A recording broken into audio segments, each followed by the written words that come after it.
Hi எல்லோரும் எப்படி இருக்கீங்க? டியூஸ்டே ரெகுலர் ரொட்டீன் ஸ்டார்ட் ஆகிடுச்சு. இன்றைக்கி என்ன லஞ்ச் பண்ணேன் பார்ப்போமா?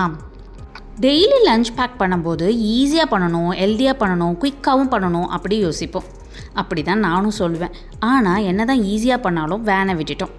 என்ன பண்ணேன் பார்ப்போமா? வெஜிடபிள் ஃப்ரைட் ரைஸ் தான் பண்ணேன். அது வந்து நார்மல் ரைஸில் தான் பண்ணேன். சிரிக்கிற எருமை மாடு. ஏன் சிரிக்கிற சொல்லு. அது வெஜிடபிள் ரைஸே இல்லை, அது ஒரு கேரட் சாதம். ஹெல்த்தியாக பண்ணணும்னா சாஸ் எல்லாம் போடாமல் அப்படி தான் பண்ண முடியும்.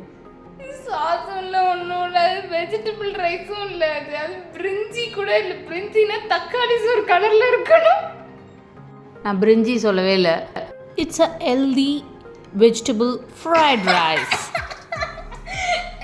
இப்படி தான் எங்கள் வீட்டில் டெய்லி ஏதாச்சும் ஒரு குறை சொல்லிகிட்டே இருப்பாங்க. நம்ம பண்ணுறது தான் சாப்பாடு அப்படின்னு நம்மளும் பண்ணிகிட்டே போயிட்டு இருக்க வேண்டியதான். இன்னொரு வீடியோவில் பார்க்கலாமா? பாய்.